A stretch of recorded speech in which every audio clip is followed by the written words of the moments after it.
Hello everyone, welcome to this video series of audio signal processing. In this video series, we will try to understand what the audio signals are. And to understand the audio signals, we need to understand sound. And to understand sound, we need to understand the waveform. And if we are able to understand the waveform, then we will move to audio signals, because waveform is a type of an audio signal, and once we understand the audio signal, then we will go to MATLAB and we will try to implement the tools available in the MATLAB related to audio signal processing. So this is the agenda of our video series. So in this video lecture, first of all, we will focus on two things. One is the sound, and then we will move to waveform. So let's start with sound. What is a sound? Sound is produced by vibrating object.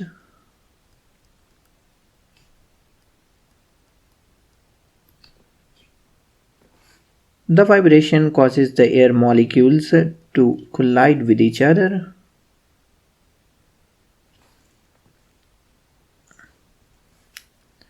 So the air molecules collide with each other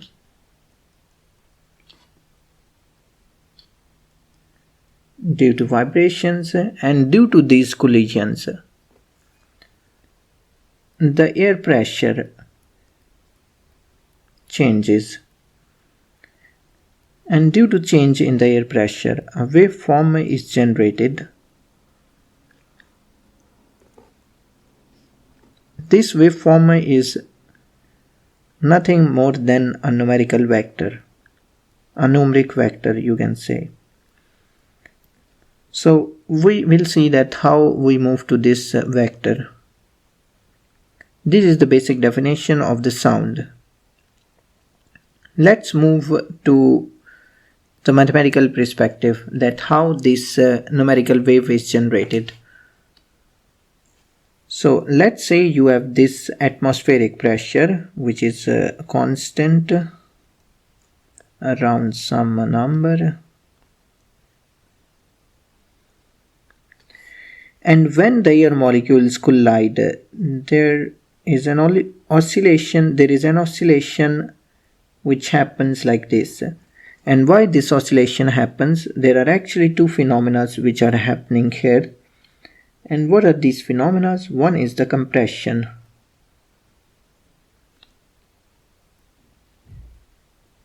Compression is the air molecules are colliding with each other too much.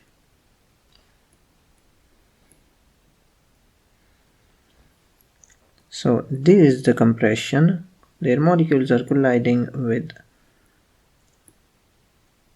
each other too much. The next thing is rarefaction.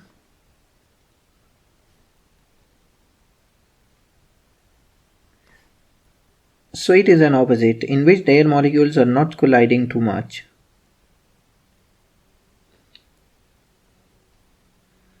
Colliding rarely. So this is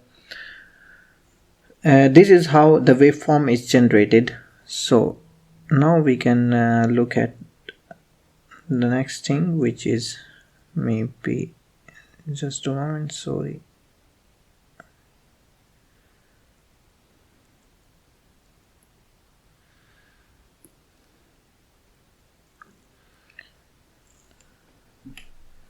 So now we have seen that sound is basically a waveform which is more like a function of time.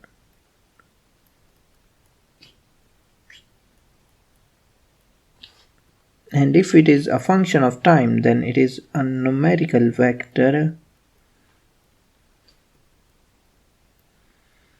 And if it is a numerical vector, then we can apply all the techniques from signal and system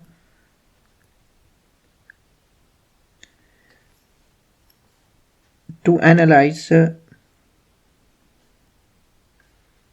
this waveform. So this is the basic goal of our course.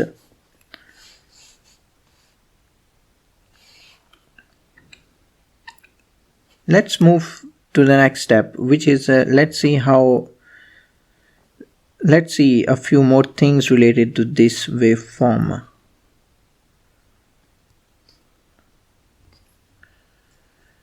So we can get a lot of information from the waveform. And what is this information? Like the frequency,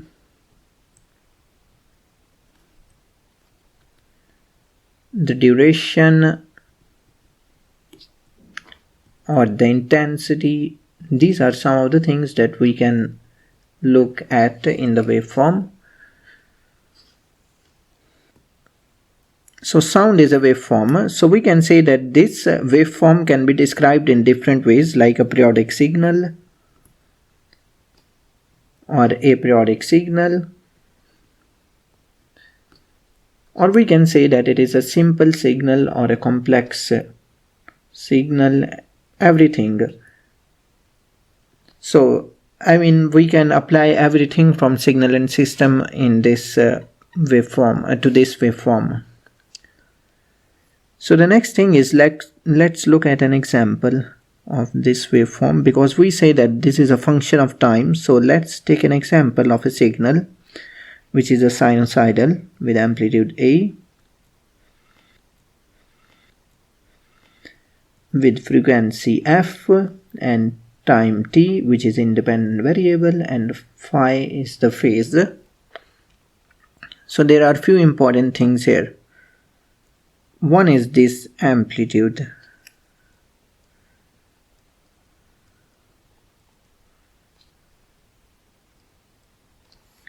Another one is this frequency.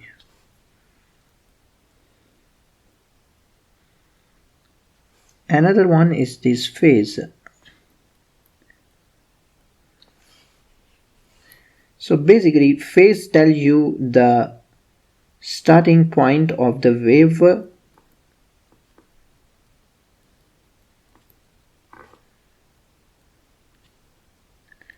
when time is equal to 0. So this is the basic idea. And what is the frequency? Frequency is basically the cycles that occur per second. Cycles per second. And what is the amplitude? Amplitude is simply the magnitude of that waveform. So it's simply the magnitude.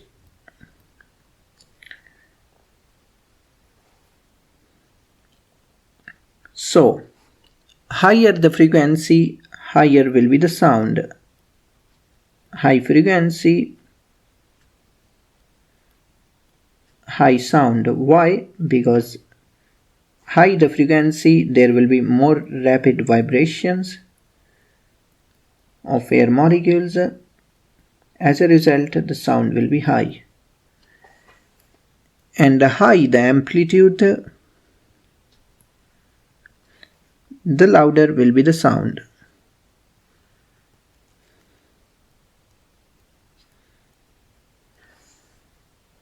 So let's move to another perspective. And what is that? Now we say that sound is something which is also related to human, because when we speak we also generate a waveform. So we have to understand the things from a human brain perspective. So when we talk about the human brain, frequency translates into pitch, which is the pitch of the sound. And what we mean by the pitch? You can say that frequency is a physical property of the sound.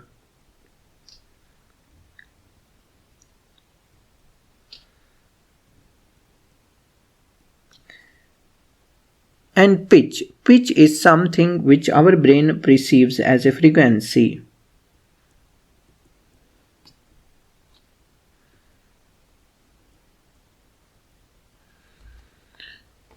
So let's see, for example, there is a frequency of 440 Hz and our brain perceives this as a musical note,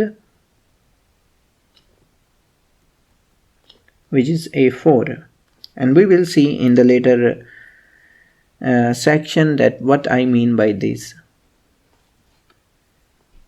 So the next thing is that human brain is more sensitive to lower frequencies than higher frequencies.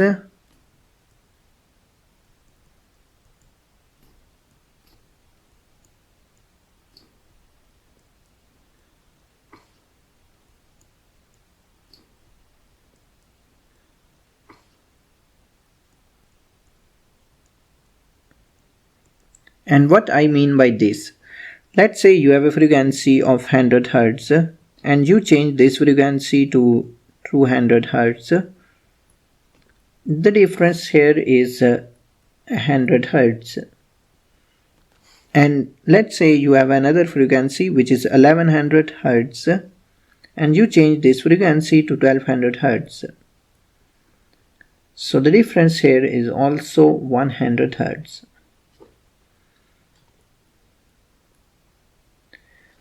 So now in both cases the difference is almost the same, which is 100 Hz, but our brain will see this change as more prominent than this lower change, which is 100 Hz to 1200 Hz.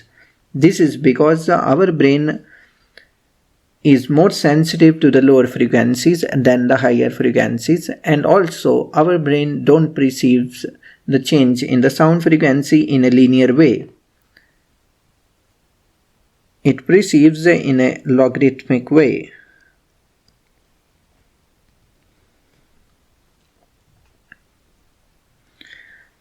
So this is why we have this translation of frequency to the pitch. And how we can, because now our brain interprets the frequencies as a pitch, because it is the brain which interprets the frequency as a pitch. So hence the perception of pitch is logarithmic, not linear, because human audio system process sound in a way that emphasizes proportional changes in the frequencies, which is given by octave system. We will not go into the details of that octave system, but just a little information here. And what is that? Let's say if you have a pitch and you want to go to the frequency, what is the way to go? You can map the pitch to frequency by this mathematical expression, which is given by this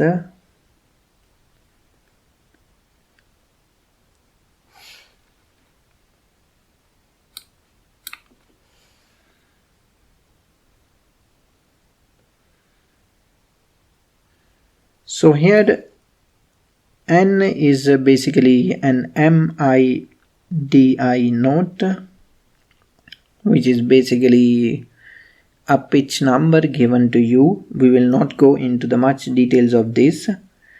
And then 440 is the reference frequency of the musical note A4. And then 12 is basically from the octave system. We will not go into the much details of that. But you can see that this is not a linear relation of the frequency with the pitch. So this is a logarithmic, or you can say that this is an exponential relation.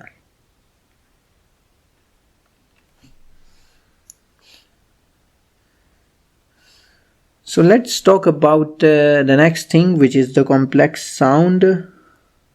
Because now we know that sound is a waveform, and waveforms are represented by numerical values and all that stuff. And the waveforms have the properties like the frequency, amplitude, and it is dependent on the duration, the time of the signal and all that stuff. So we can say that a complex sound is a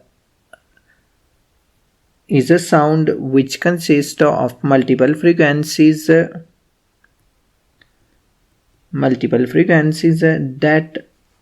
occur simultaneously. So what we mean by this?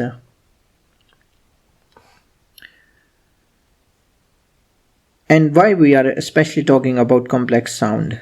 The thing is that in nature, most of the sounds are complex sound. And what are these complex sounds? They consist of multiple frequencies which occur simultaneously. In this way, we can say that they are composed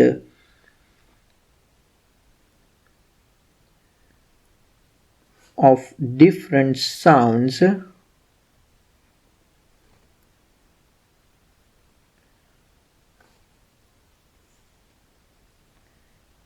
each with its own frequency, amplitude and phase.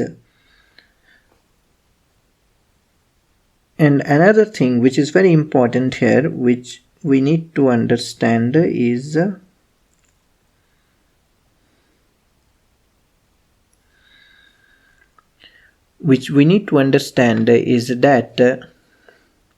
what we mean by these multiple frequencies.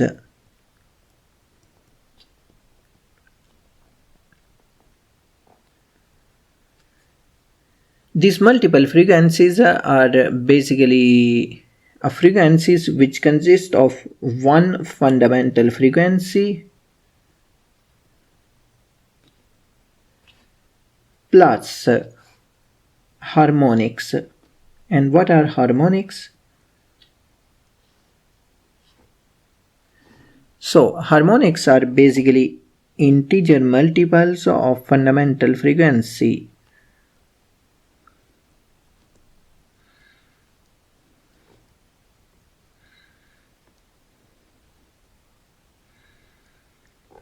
For example, let's say you have a fundamental frequency f0.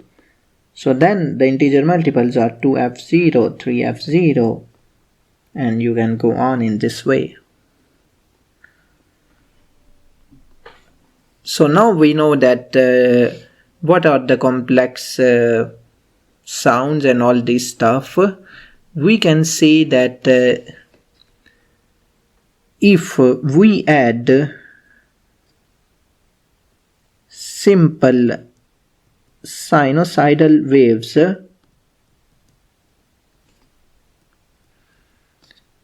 with different frequencies, amplitudes or phase, we can get a complex sound. And all this process is called as additive synthesis.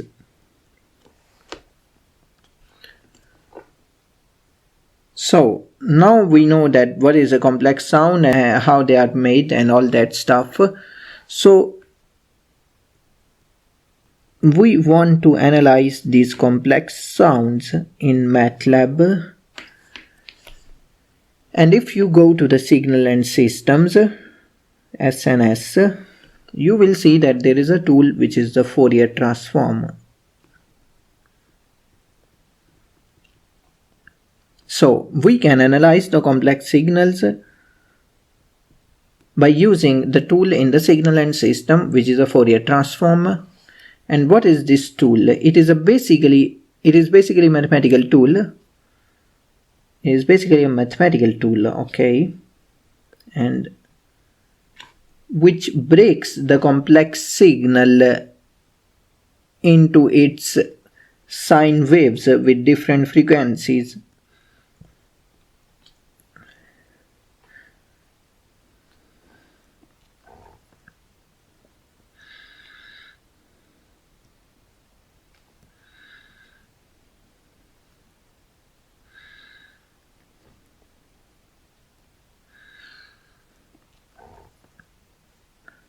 So in this video lecture, we have seen what is a sound, what is a waveform,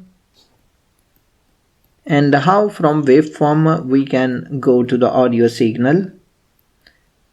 And then we have seen that audio signal is nothing but a complex signal. And then we have seen that this complex signal can be analyzed by using the Fourier transform,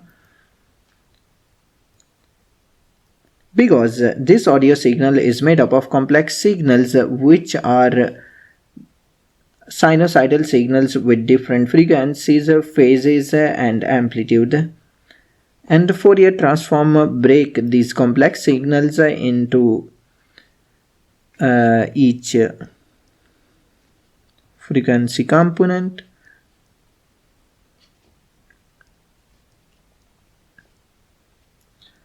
So this is the most important thing that we will understand in this course. So in the next lecture, we will see the audio signal in more detail, like how we can go to from this waveform to the numeric numbers, and then how we can use these numeric numbers in the MATLAB to do the analysis on the audio signals. So this is the basic goal of this course. So thank you very much and see you in the next video.